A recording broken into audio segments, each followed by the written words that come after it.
All right, we'll make sure that we're... Hey, are you doing the sponsors tonight, too? Yeah, I can do the sponsors.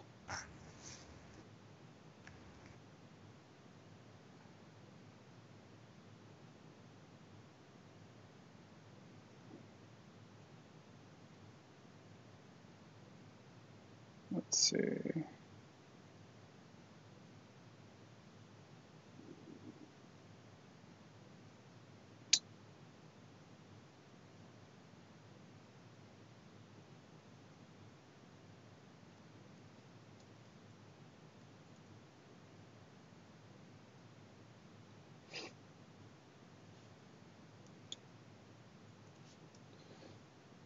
Check and make sure.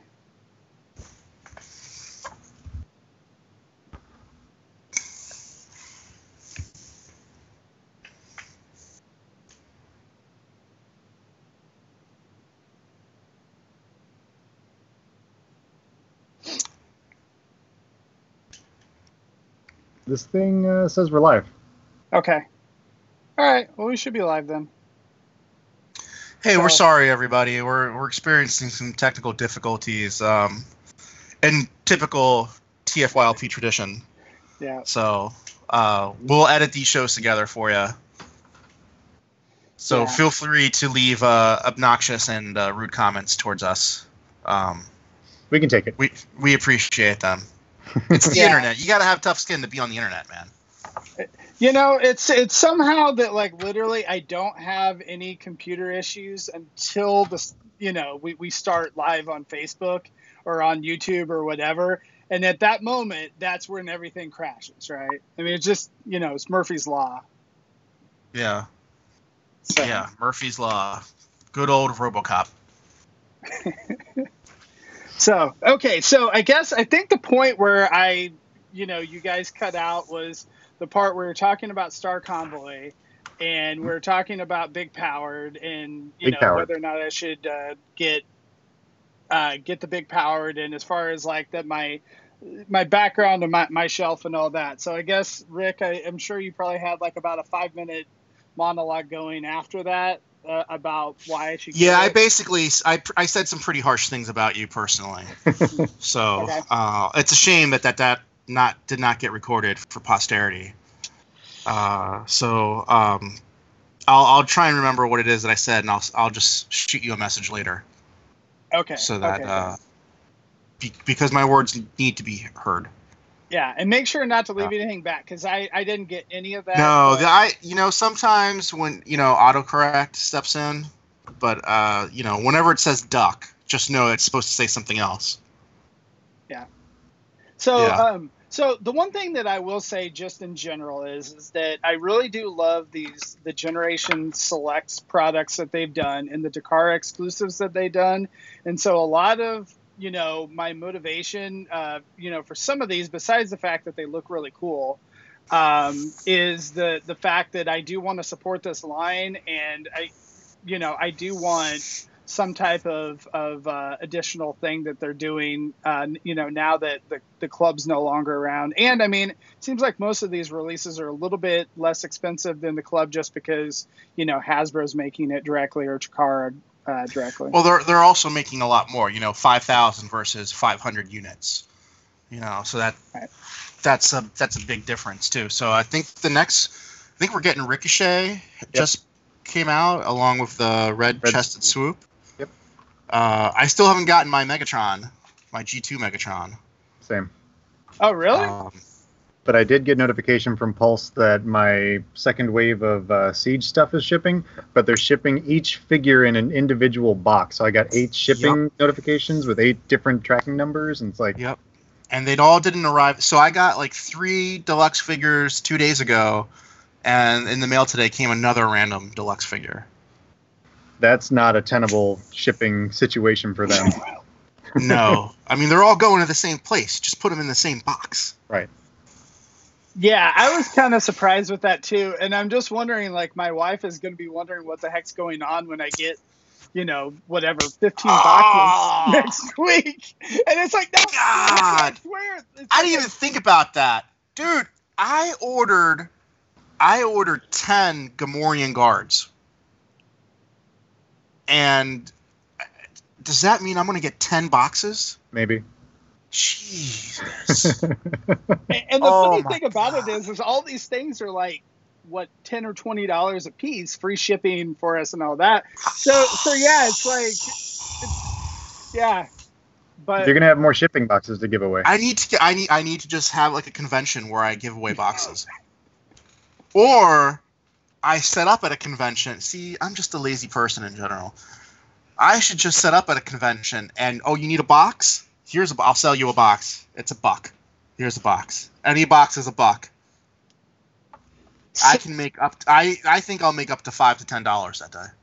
So for me, like I try to hang on to like my Amazon boxes, just to use them as shipping boxes. Like if I sell something else or whatever, right? But it really irks my wife about that because I have an entire room with shipping supplies that she, doesn't want me to have. Like she honestly, that makes her more upset than a room full of toys. So that's understandable. They're just boxes at this point. It's not even toys that you can look at and have fun with. This is just a tower. I have the same thing, a tower of boxes and packing peanuts and bubble wrap, just waiting for my eBay stuff to push. That way I can push it out. But it never goes away completely. It got to the point where it wasn't sustainable for me, where I just had trash bags full of like packing material and not enough stuff leaving the house. But I know inevitably EPA gets really mad when you burn that stuff too. Yeah, burning is not the best way to go. I don't like it when people come to my house and say, "Hey, the smell! Stop burning styrofoam." But I'm sure it's my house. As soon as I get rid of all that stuff, like the next week something will sell, and I would have to go and buy packing material. So I just keep holding on to it. But I'm sure, I don't know if you guys have the same thing with like cords or whatever. Like I've got a box full of like HDMI cords and all that kind of stuff too. So if you have a box full of tumbler keys, I could definitely use one right now. I've been trying every tumbler key I could find. All right, so should we get into tonight's topic? Sure. Yeah. All right, why don't you hit up the sponsors first before we get into that? Oh man, now you're putting me on the spot. Keep you on your toes, baby. So let's see. I'm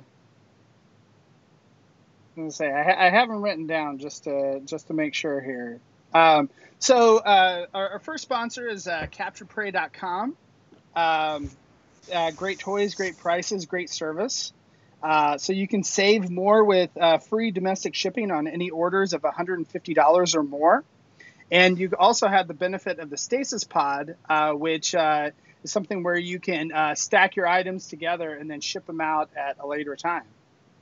And then also check out Ripped Apparel at rippedapparel.com and use the promo code TFYLPPOD, all caps, no spaces, on checkout to save 10% on your order.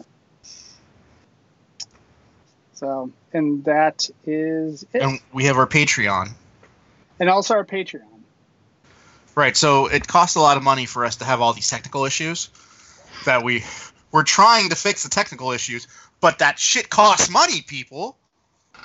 So if you do our Patreon and if you guys like what we do, you can send Duran some money directly, which goes to buying a new server, which we just bought, but obviously it's at Duran's house, not Lucas's. And if you do the highest tier, I personally promise to send a leader-classed Beast Machines Cheetor to Dom's house every time someone buys that. And I will also mail you a copy of one of my books. And for an extra $100, I will sign it for you. And for an extra $100, I won't sign it for you.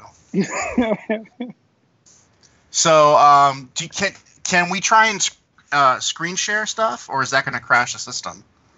Screen sharing should work. I should have it set up with, let me see here. You got your pictures here. So I just randomly pulled some pictures together. There's a lot of different websites I pulled them from. You're going to see from places TFW, and I borrowed some from Matt. And then just, thank you to everyone for letting me borrow your pictures. we're not making money off this, so I don't feel too guilty. We're just borrowing pictures. All my stuff is still packed away. Those are my stuff. All my loose stuff is packed away. So, all right, Lucas, whenever you're ready, sunshine. All right, so we should be screen sharing right now. So I've got a nice picture of some yellow Constructicons here. All right, so a lot of people don't realize that variations between what you would consider like American, like North America, Hasbro Canada, and Hasbro United States, that's what I'll refer to as America. European stuff, variations started in the 80s, and we're not quite sure what led to some of these variations. I have a theory about one in particular, but what we're looking at, these are yellow Constructicons, and they're not the G2 one. They're not even close to the G2 colored ones. These are yellow Constructicons which came out in the 1980s. In Europe, they're kind of like an orangey yellow. There was no difference other than the color. The packaging was still the same as the American packaging with the green Constructicons. They all still merged together. And this is a pretty rare set. This is a pretty rare to have these. I believe the company was I don't know how to say it without insulting them. Seiji or Sage. I don't know how to pronounce that company. So it was CEIGI, I believe. So they're the company that was used for distribution of these toys. I have no idea why they were yellow. Even the purple was more like a bluish, grayish purple than the regular American release. You can definitely tell, having them side by side and then having the G2 side by side, just how different these were. Now, how does this differ from? Wasn't there a set that was made by Joustra? Is that the same company or is that different? French company. Yeah. So Joustra start off. They're distributing the Diaclone stuff. Mm-hmm. And then they also, at one point, they were distributing Diaclone stuff with Transformers products in the Diaclone stuff. That's how you get, like, carded Gears and Ravage with, like, on Joustra, Diaclone cards with, like, Autobot and Decepticon symbols on them. Mm-hmm. Right? But I don't know. I don't believe Joustra did these. These came carded. Gigi? Or... Oh, Gig? Gig. Thank you. Gig. See, that's why I write it all down, because I can't remember it. So Gig, they did put out the green Constructicons in Europe, mm-hmm. but those came boxed. Mm-hmm. Yeah, they basically came in the Takara style with the styrofoam and everything, and it said Transformer and had the little Gig logo, and they looked pretty much like Takara packaging, but with the Gig stuff on it. Right. So it's an interesting variant. They are tough to come by. I don't own any of these, but eventually they're going to be moved up on my hit list. So we should move on to our next guy. So a lot of people are familiar with this one. It's a Red Trax, and I think the way this got produced, if you remember the back of the box in 1985. Where it was that huge battle scene, there was a Red Trax. It painted in that scene. Yep. No idea why this figure was done, and that's why someone made a decision to say, hey, Trax in the Netherlands, he's going to be red with blue wings and weapons. No idea why, but it might have been derived from that painting, from that epic battle painting. So this is another rare piece. It's since has been called. It's been retconned to be called Road Rage. Yep. And has since been retconned even further to be a female character. So I believe the Bakhan version was female, and the Masterpiece version of Road Rage are female. Right, and the Masterpiece version has a little bit of some tooling tweaks to slenderized, and shows that feminine form a little bit more so than the Trax mold. Right. Yeah, like the hips area. Yep. So Lucas, are these new to you, or were you familiar with some of these? A few of those I am. I think as we get further on, I actually have a few of the G1 1.5 ones that were Europe only. But yeah, no, some of those, I'm not quite to the level that you guys are as far as collecting, some of the variants and whatnot. But I definitely, and then I also follow, of course, Maz on the Transformers Square One blog. He shows up for quite a few variants and all that. So that's really where I've gotten a lot of my education, from that. Yeah. Yeah, Maz is a good guy. He's good people. Yep. So, moving on, I think this next figure, this is Optimus Prime, but this is something that I think more people are familiar with. This is the Redfoot French version of Optimus Prime. So the first release, if I am correct, had the blue feet, and then a second release later came with the red feet. I believe this one also came with sometimes they're referred to as like the bubble or the bloated fist. Bloated. Thank you. Again, that's why I write this down. I'm trying to do this off memory.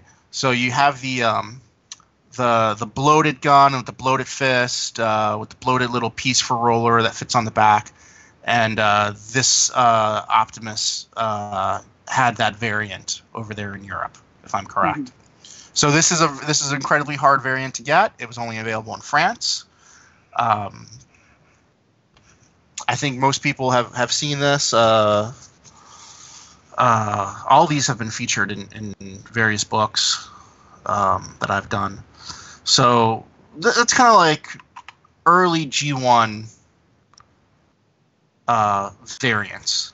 But then we get into G1 exclusive figures.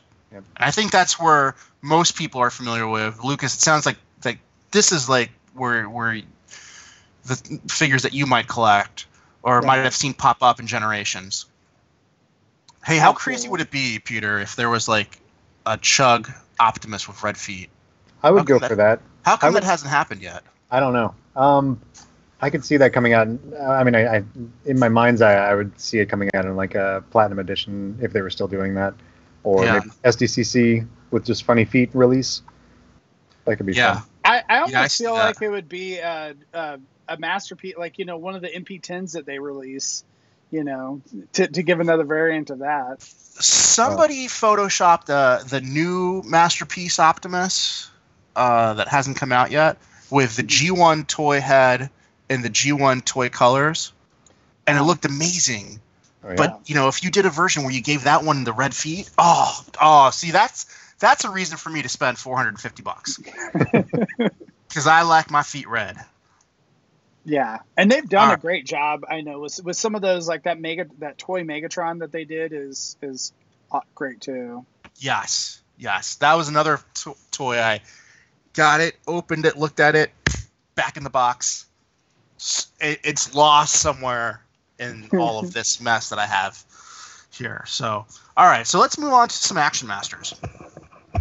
So, Action Masters. As the Transformers line was ending in America, the line continued in the UK. Yeah, Action Masters only got the initial year, 1990, in the US, and then go ahead. So in 1991, they saw some new characters, some more G1 characters. Some of these had been reworked concepts. So like Omega Supreme was originally an Omega Supreme. Trax was released in the UK as an Action Master. Originally, he was supposed to come with a boat that transformed. So they kind of scaled down. They didn't release any vehicles in the UK, any large vehicles. They released motorized vehicles, which we didn't get in America. So we'll move on to some of the figures. There's Power Flash. And what's unique about the UK Transformers is that in America, the Action Masters had a accessory that would convert into like a weapon. But it was very themed for the second year. So they had an accessory that would pop on to the head and shoulders of the figure, and that would activate a spring-loaded transformation. So it became like a battle helmet. So we started off with Power Flash, which I don't think there's been a Power Flash released since, right? There's been nothing. Okay. So then we went on to Sideswipe. And of course, the ones that are actual G1 characters, I mean, they're all G1, but the ones that are like 84, 85 characters are always the more sought after and expensive. So we have Sideswipe, and then this is the Trax. The Trax originally was going to come with a boat. The reason I know that is because I had the original design in my office at Hasbro, and it showed the transforming boat. So it was like a speedboat, and then it would flip upside down, and then parts of the bottom of the boat would transform out, and then he'd be able to sit on that. I guess it's battle barge. I don't know. So Rick, just out of curiosity, some of these action masters that are incredibly hard to find, are they also pretty valuable, or are they not? Because I know some of the European variants that I have, like, I mean, in the grand scheme of things, compared to, say, for example, like some of the Japanese stuff. Well, not everyone collects Action Masters, but for people who do, trying to get the Japanese, the UK ones is pretty tough, and they can get pretty expensive. Especially at one point, yeah, the carded Action Master Elites at one point were like $1,500. They've come down considerably since, as more and more people have started selling them off. And they start switching hands more, but it's still pretty expensive to get these carded. Now, luckily, there's only 4 elites and 6 regular figures. Yeah. So on the Decepticon side, we had Bombshell, which was the only 84, 85 character that looks to really make it into the line. Yeah, that was definitely with Action Masters, they're all based more off the animation, but with like Bombshell, I'm like, man, they did a really good job with that one. Charger and Takeoff, I think, are both characters that never came out anywhere else, right? Right. We haven't gotten any club versions of them or any homages to them in movie lines or in Chug. Nothing. So, and then we get into our figures that came with the Rumblers. Was that what they were called? No, that's the name of one character. That was the name of the character, right? What were they called? What was the? I have the boxes right here. They were just vehicles. There was Rumbler, Slicer, Thundercracker, and help me out. No. There's Thundercracker, Slicer, Circuit. Circuit. Thank you. Circuit. Yeah. So this is Circuit. Right up there. Yeah. Yeah. So that's Circuit. So Circuit, we actually did one for BotCon. Mm-hmm. We did a Circuit from the. Was it Reveal the Shield Lockdown? We did a new head for it. Yeah. Thundercracker. So Thundercracker, this one is actually a repaint of the American Action Master for Starscream. However, while I worked at Hasbro, I found that originally Thundercracker was to have an all-new tooling, and he was going to have the wings come out the side. So Thundercracker was all new. There was Gnaw, Hound, Blur, about 8 or 10 new characters. I think a lot of people have seen Superion and Predaking. Predaking. And Cliff Jumper, and Cliff Jumper was an all new as well. And so that was the other one, Blue Streak. Blue Streak was also all new. He was not a repaint of Prowl. And unfortunately, those designs are all lost now. So we have Rumbler. So these were like vehicles that had motorized action, and basically the weapons that were attached to the wheel, which are very fragile and break very easily. Yep.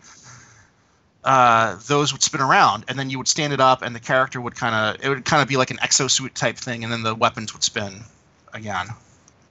And Wheeljack or Slicer. So this was this is I think the most popular out of all of them. It's certainly the one character that's gotten the most homages to it throughout history. Yeah, he's kind of like a Dark Beast, right, from X-Men. Yeah. He's just a straight up Wheeljack repaint, but he's just a Decepticon. And there's always we're still waiting on that from Masterpiece. I think it'll happen eventually. I hope so. Oh yeah, that would be great. So then we go on. Go ahead, Lucas. I was just going to say real quick, I'm really curious if they release some of these to retail, how well they would do, just like with all the bright colors and everything, if kids would actually, be into them. Well, remember, this is like 1991, so what was happening in 1991? It's what I call the South Florida era, because it's like Calle Ocho from Miami. It's all bright colors. It's neons, pastel. It's just all bright colors. And that was just like the trend across the toy industry. And if you look at probably the most popular toy line of 1991 was Ninja Turtles. If you look at the line from that year, it was all bright colors to try and get people's attention. All eye-offending colors. Yeah. So Omega Supreme. The Action Master Elites were Action Masters that transformed, which kind of defeated the purpose of what an Action Master was. Right. So Omega Supreme, the design was the same from the original concept that I had at Hasbro. And on the concept it said Omega Supreme on it. So someone along the line not only changed the color, but they also misspelled it or purposely changed it to be Supreme. On the actual original concept, it says Omega Supreme on it. Now, I've read somewhere, it might have been on the wiki, that the Supreme to Supreme was due to a translation into Japanese and then back into English, and it just kind of got jumbled up. Grain of salt, possible. Of course. It's certainly possible. I don't know why or how the colors ended up like that or how the name ended up like that.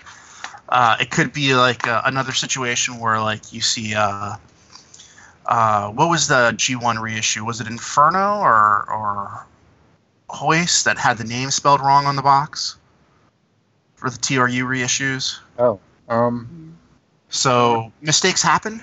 Yeah. So then there was Windmill.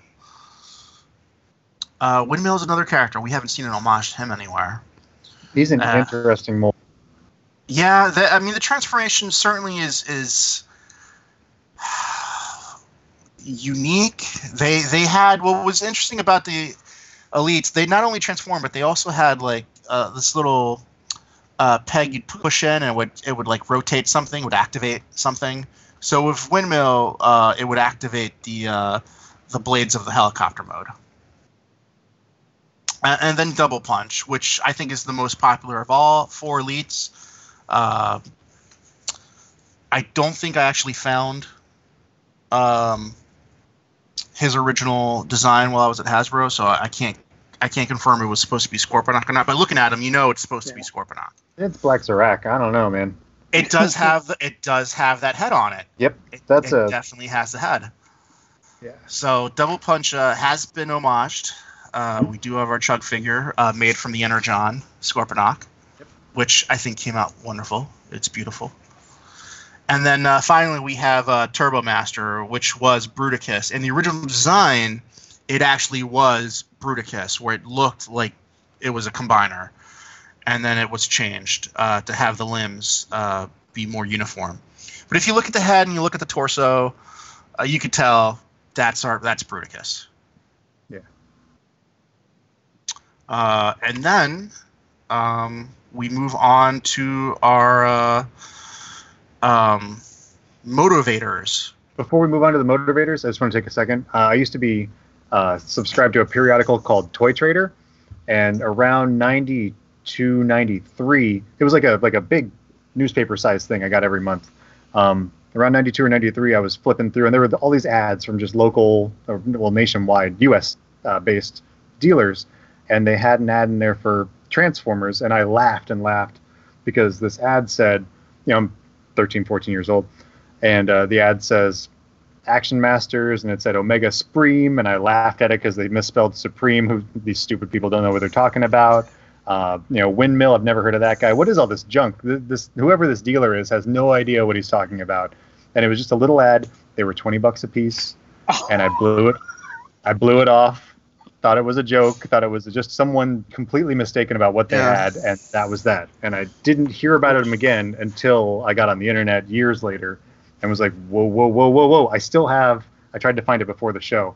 I still have all my toy traders, but I can't find that ad. I couldn't find it. Unfortunately, we all have stories like that. Yeah, it's very sad. We all have stories like that. So the motivators. Peter, why don't you give us a breakdown of where these originally came from? Okay, so the Motivators are fun reissue of molds that were used originally in 1989 for the Japanese Victory series. It's two sports cars and a dune buggy. And originally in Japan, they were Blacker, Laster, and Braver.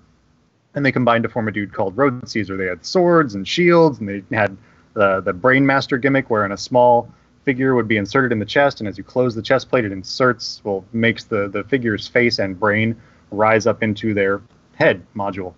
So they were... It was the next evolution of like Headmaster and Power Masters. Exactly.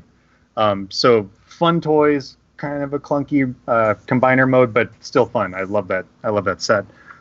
So they were ported over to the European market, and we've got pictures coming up.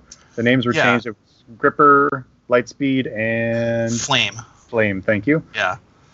But these did not have the pieces to connect them, to assemble them like Road Caesar. And I think the molds were different, so even if you had the parts, you couldn't connect them. I don't know about the molds being different. That might be the case. I'm not sure. I want to say that that's the case. But mine are all in the package, so I never compared them. But the fun thing about these is you can still stack them up and combine them. And I don't remember where. It might have been a Dutch coloring book or some sort of a continental European book, coloring book, activity book, sticker book of some kind. It showed someone made he showed up. Rescue Force showed up. And we'll get to that. And the motivator, the big motivator showed up. Minus all of his junk. He just looked broken and clunky. But it's canon somewhere. Canon is arbitrary. Yeah. So probably the most popular UK character there is the one and only Thunderclash. Thunderclash has had a great run in the IDW comics. He was in the Lost Light books, wonderfully written. I really enjoyed the way they portrayed his character there. We did a Thunderclash for BotCon, but I'm super psyched that I was able to get one from was it MMC or it was Mastermind Creations. Yeah, Mastermind. They did a great job with it. Yeah. Yep. Yeah. So Thunderclash was the figure this figure was brought over minus the missiles and a little gun, and used as Machine Wars Optimus Prime for the KB exclusive toy line. Yep. Yeah, and So it's probably the easiest way to get them in the U.S. But there are a lot of Thunderclashes. Like, I mean, if you go to cons and everything, I typically see like at least one Thunderclash at every like TF con. Yeah, I think, and this is how old I am. I'm going to be 40 in 2 weeks, but this is how old I am. I got my Thunderclash sealed in the box. I paid $100 for it back in the day. So Thunderclash, he was the first Optimus Prime toy to come with a face, right? Yeah. Or unless you count the G2 GoBots. Yeah. Okay. All right. So there you go. So a lot of these figures, they were called Power Masters in Japan, in the UK. They didn't have the Power Master gimmick that we associate with the name Power Master. Turbo Masters. They were Turbo Masters, right? Yeah. That's right. Who were the Power Masters? That was the little cars. That was the little pullback cars. Yeah. Okay. Thank you for correcting me. Sorry. Yeah. No. I that's why I write shit down. So Rotor Storm became Sandstorm in Machine Wars, and again from the UK version to the. This was a toy. It was not released in Japan. It was not released in America. This is a UK toy. And both times he was released in America as part of Machine Wars and as part of his universe, he was missing the missiles. For some reason, they just didn't bring over the missiles with those guys. And then we move on to Boss. These are the additional Turbo Masters. There was Boss, there was Flash, Hurricane, and Fire Road. And I think we've done a Fire Road for Bakon. Fire Road was his Japanese name. Okay. So these did come out in Japan, and these came out in they were 2-packs, right? Yep. With the Predators. Yep. And they came out in the Operation Combination series, the same time as Battle Gaia and Guard City. Right. So a lot of people say, well, these G2. No, I consider these G1 figures. I mean, technically, they all came out before G2, right? I mean, G2 hadn't been in the US yet, so I mean, these are the ones that get called G1.5 if you're gonna put a name on it. And also around the same time, just going real quick back to the motivators, Overlord is prominent on the back of that box art. So Overlord from Japan from 1988's Master Force got a European UK release, right? And slight color tweak in that purple, a little bit. Yeah. But other than I think that, it came out in Australia as well, right? Yeah. That's correct. Yeah. So these are more like the exclusive. I completely forgot that these actually came out in those 2-packs with the Predators. I think I even have 1 or 2 of those. I just completely forgot. Skyquake. So Skyquake was a character that I'm like, you know what?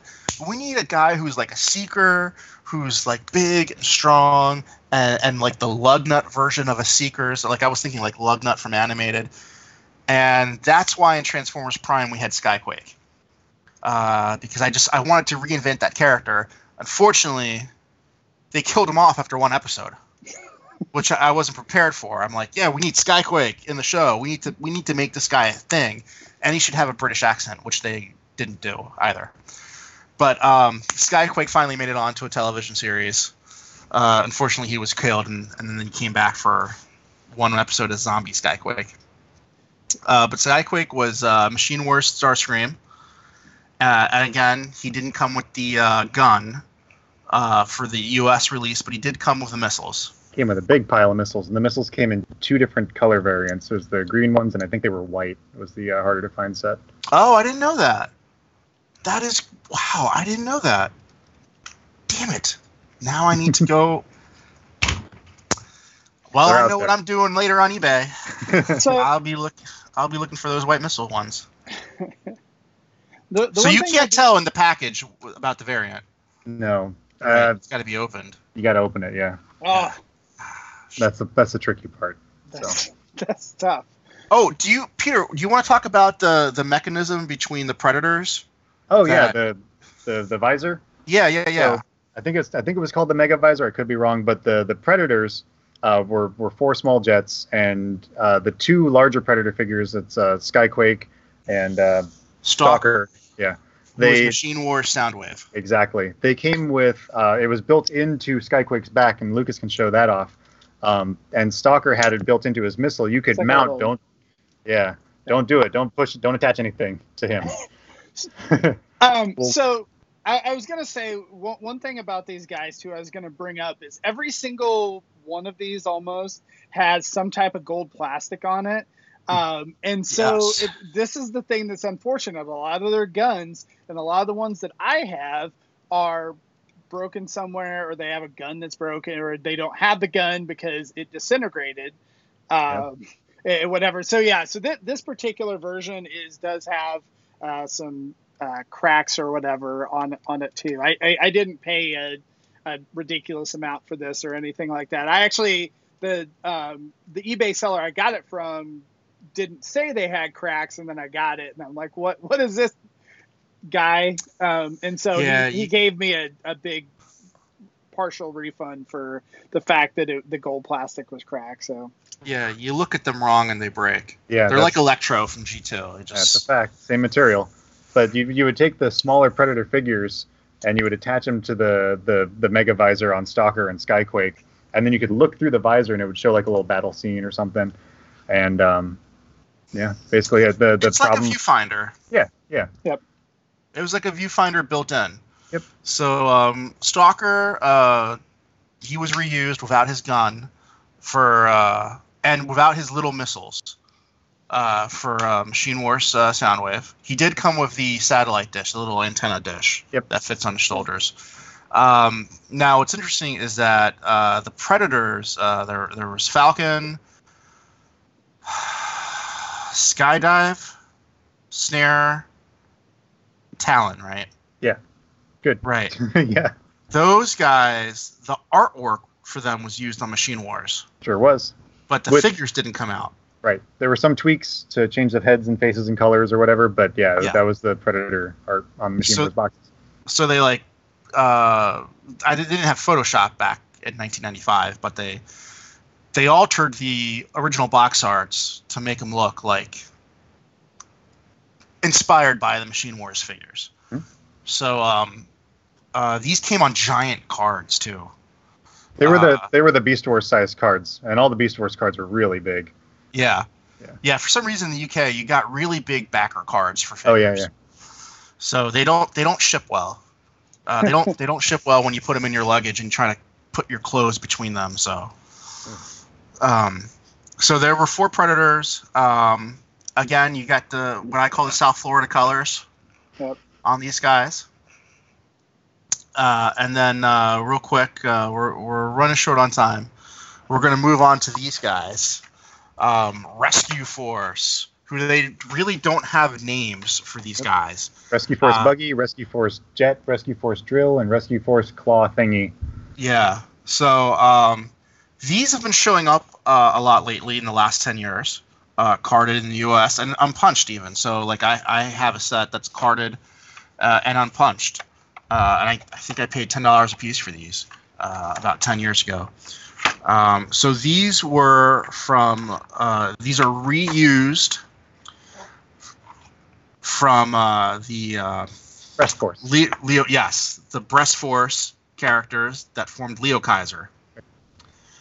But only 4 out of the 6 were used. And this is where I got confused. You know, we were talking about Roach Caesar and how those guys can merge. These were the guys that couldn't merge, right? Or maybe they could. They could, but they're missing both the arms. The head didn't come with it. It's just a big clunky mess. And that was also shown as Big Rescue Force in that coloring book I was mentioning a while ago. Big Rescue Force. I like that name. Oh, it's a fun name, but the figure itself is awful.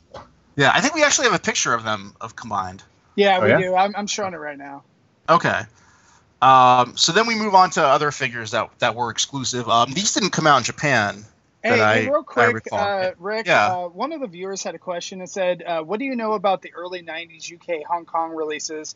I've got a carded G1 normal painted ram horn and steel jaw with blue paint details. Never seen it since I bought it 2 decades ago. Do you know anything about that?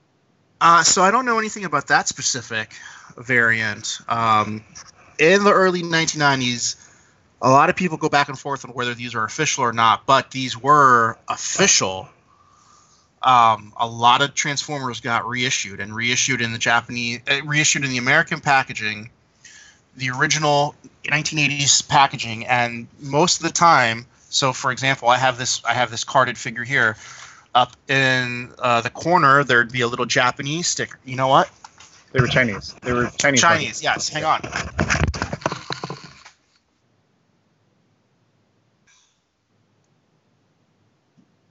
No, they're still packed away. I got the aerial bots, but they look just like the 1985 figures, but you got a little kanji up here, right? A little Chinese kanji up here. But they were official figures. Yeah, and you can find those on eBay and stuff, and you'll see some of them still have the little sticker on the top right, and some people will peel it off, and you can see a little rough spot where people are trying to pass it off as an official 84 release, but it's actually the 90 or 91 Chinese reissue. Right. So you have to be careful. So I haven't seen pictures of a variant on the Ram. I would love, please post a picture of that Ram horn. Yes. I would love to see the variant on that. I really would. And I'm curious, if it's the chrome? Maybe like the chrome has faded and it's blue plastic underneath, which is still a valid variant, but I really want to see that ram horn. Yeah. So we'll wrap up with we got Pyro and Clench, and Pyro and Clench both made it into BotCon sets. Pyro and Clench, these were called the Obliterators. They were released twice in the UK. The first time they were released as Pyro and Clench. The second time they didn't have names; they were just called the Obliterators, and they came in Generation 2 boxes, which are, you can see those right here. Both fragile, GPS, of course. Pyro more so. But these didn't come out in Japan. They didn't come out in America. So they are tough to come by, especially with all their missiles and their guns. I'm pretty sure, the missiles are hard to find for both of them. And Pyro, he has gold feet, gold crotch, gold gun, gold Gatling cannon. Everything is just don't breathe on him. He's the Electro of the UK. And their Gen 2 names, they did have names. I don't know if it's actually on the packaging, but I know it's on the instruction books. It's Colossus and Sparc. Oh, you're right. Yeah, on the back it says Colossus. Oh, that's right. Yeah, because we called him Sparc in the BotCon set. Pyro Ignatius Sparc, I think, was his full name in the BotCon set.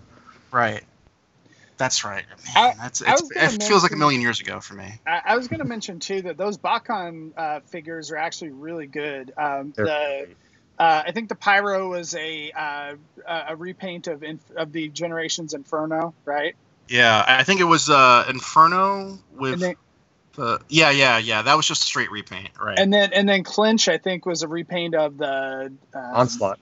Yes. But he had a new head. The head was awesome on that. The head was that toy is fantastic. Yeah. I love the way the head came out. So on that figure. Yeah, personally, I would say that those are the two best versions of that mold. I wouldn't disagree. Well, thank you. There was one thing cool about it wasn't on the BotCon box, but if you bought the poster, which was Clench, the BotCon poster, if you brought a nightlight to it, it would show you other things, like other explosions in the background and stuff like that. If you brought a black light, it was like a yellow poster, but then you hit it with the nightlight, and I don't think we ever advertised it as cooler than it actually was. So we'll wrap up. These were the Power Masters, right? These are the Power Masters. Yeah. So you get this is where Iron Fist Physitron comes from. We couldn't call a character Iron Fist because of the Marvel character, so he became Physitron, inspired by the comic books. Wait, time out. Sorry, the Power Masters are the ones with the pullback gimmick. That's Ironhide, Bullet-like. Right. The ones, the Physitron and Fear Swoop and those guys. Those are the Light Formers and the Tracons. Right. Jesus. God, that's why somebody should write a book. I don't even have any of them. I don't have my International Transformers book anywhere near here. I wish I would have had some. I brought something with me, because there was a Fear Swoop, Deftwing, Calcar, and Iron Fist. Iron Fist, right? Yeah, and Iron Fist is definitely the most popular one. Oh, absolutely. Yeah. So you could make the argument: are they G1.5? Are they G2? These guys did come out in G2 packaging as well, just like the Pyro and the Clench. And there's I think a whole bunch of variants on how these guys came packaged in G2. Yeah, and with different names and stuff. Yeah, I know. I only have I think I have just the Calcar and Iron Fist carded. I don't have any of the carded versions. I have them boxed, the 1.5 versions. Some guys that didn't make it in there are these guys. These are the Sparc Bots. So these guys have been repainted a million times. We got them in different colors in Japan. We got them in America, and in the UK they put out only 2 out of 3. They made some of the Bots. They made 2 of the Firecons too. Yeah, they only made 2 of the Firecons, which is why we made one of the Firecons for BotCon. Yeah, you used Cindersaur for BotCon. Yeah, from Megatron. Yep. But we never did the other Sparc Bot. It seems like that would have been stupid now that we didn't do it. So that's just it's not a definitive breakdown, but it's I think a very good overview for anyone who's looking to trying to get into the UK Transformers or just trying to understand them better. If you're listening to the audio version, please do check out the YouTube version where we have visuals of all this stuff there that we talk about. Plus, you can see our very handsome faces. I want to do just real quick. In addition to the toys, there was a big disparity for what was going on with the comic books in the UK, and they had a whole bunch more stories, mostly written by Simon Furman that filled in the gaps of the US series. And they also had really fun animated Grimlock and Soundwave and Dreadwind were running the letters pages, and they would actually they would interact with the fleshlings that would write into the comic book. And I just want to show off real quick. I've got a letter from Dreadwind as a response to someone who wrote into the comic book back in the 80s, and it's on Marvel copy paper, and it's actually I don't know it says, "Dear Hume, it seems that you've been lucky enough to get your letter printed in Transformers. Not only does this give you the incredible feeling of elation from actually getting in print, but you're also the proud owner of a new Transformer toy," which, I guess they were sending out toys as a thank you for people that were getting their letters printed. "This will undoubtedly give you hours of pleasure and stuff like that. Personally, I can't see why I go to all this trouble for all you feeble fleshlings, but I suppose it's because I'm such a great guy. Enjoy." And then it's signed Dreadwind. So is that the actual letter that person received? Yep, I got this. Wow, that is something. I don't have anything like that in my collection. That is really cool. That's the centerpiece of my. I have pretty much everything you're displaying there, Rick, and then some other stuff, and all my stuff is packed away, of course. But this is I've never seen another one of these, and I love it. That's really cool. That's a very cool thing. Who was it that? Gosh, was it Simon Furman or Bob Budiansky? Somebody said they had a letter from Stan Lee saying, "Hey, what a great writer you are. I really look forward to seeing your." Maybe it was Simon. I think it was Simon. Yeah, he mentioned that at a convention somewhere. Yeah. So thanks for dealing with our technical issues. The UK versus American comics, that's a whole other show. Yeah. That's really a whole other show. I would love to be on that one. Yeah. So that might just be the Pete and Rick show. Yeah. So let me ask you guys though too. If someone wanted to get into these and saw some of the the pictures we had shown off and was like, man, I want to start collecting this, what do you think is the best way to start picking up some of these figures? I would say get involved in some of the groups on Facebook. There are British collector groups and other groups that where you can they've got European and British based members, and you can just talk to them, or you can just go on the UK eBay site. It's ebay.co.uk, and all that stuff is in there. It's not a lot of it doesn't get listed on the US site. So if you go over there, you'll find stuff not only more readily available, but a lot cheaper. Yes. Yeah.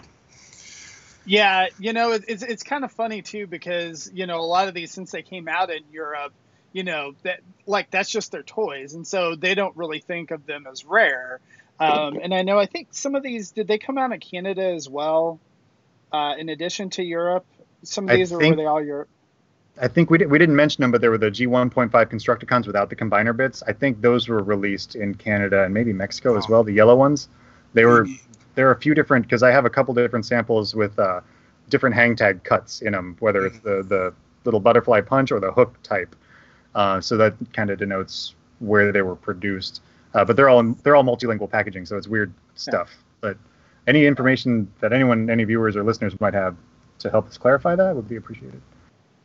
And I know I myself, I've picked up a lot of mine from eBay. I've also picked up some from various auctions, like you had said as well.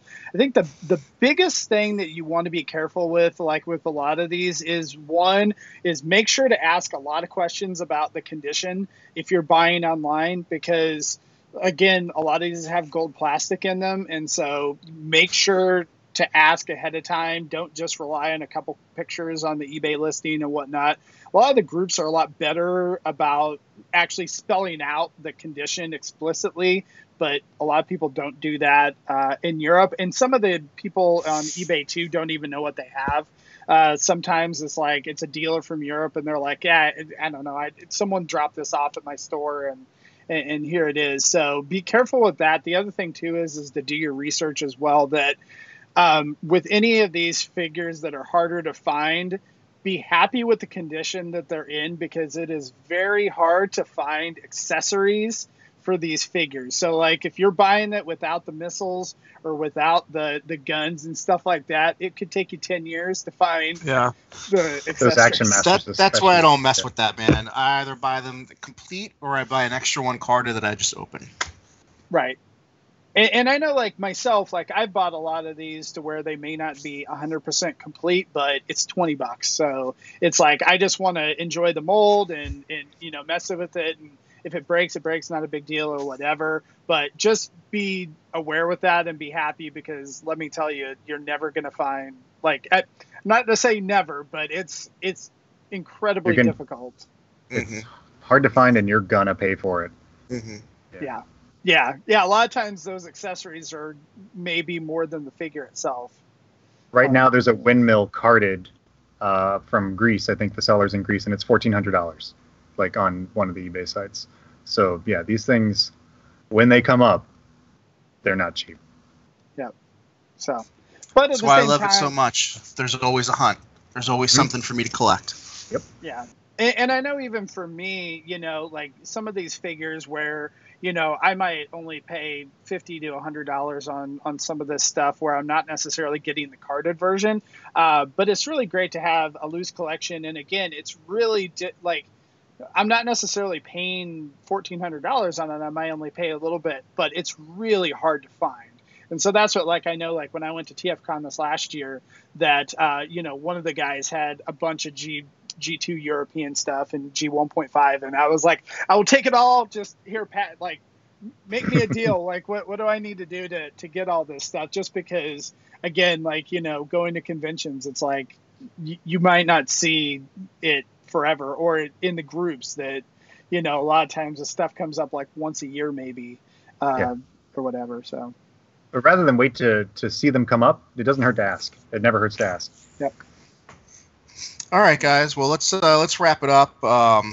We'll piece these together, these episodes, as we did get interrupted, unfortunately. So thank you all for tuning in, and please remember our sponsors and our Patreon. And final thoughts. I think we covered them already. Do your research.